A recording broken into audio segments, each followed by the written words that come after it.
We now want to turn to Jeff Cramer, the Senior Managing Director of Guidepost Solutions and a former Assistant U.S. Attorney, with how he feels the chances are for Van Dyke to face federal charges. What's your reaction to Van Dyke getting out of prison?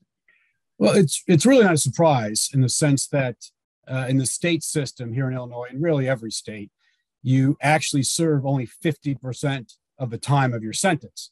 In the federal system, it's usually 85%. So this was about 50%. So whether it was going to be today or sometime around here, that's just the simple math. There are many civil rights leaders, even Illinois' 2 Democratic senators, who are calling for federal charges to be filed. What do you think about that possibility? It's certainly a possibility. You got to remember when this happened. Usually when federal charges follow on something like this, it's that there's some sort of manifest injustice with the state case or the prosecution or the sentence. So remember when this was handed down, which was, let's call it January of 19, 6 years and change was the sentence.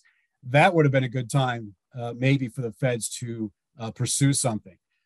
Once we had a change of administration, the Trump administration, the Civil Rights Division, really wasn't doing much of anything.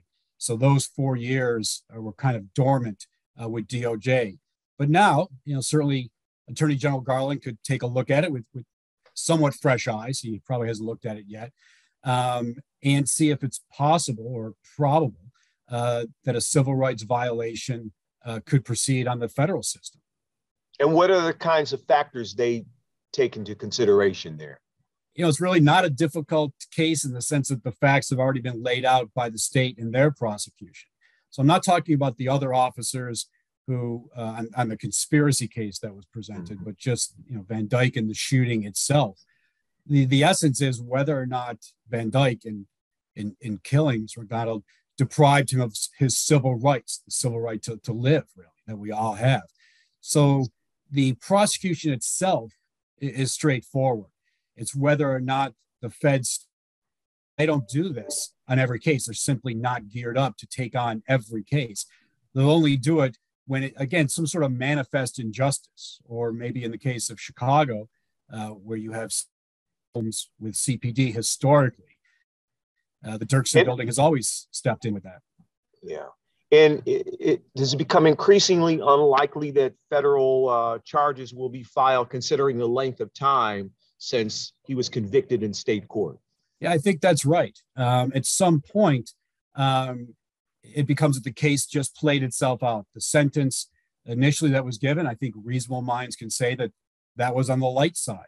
6 years and change for shooting an individual 16 times when he was already on the ground was probably light. Would 10 years have been better?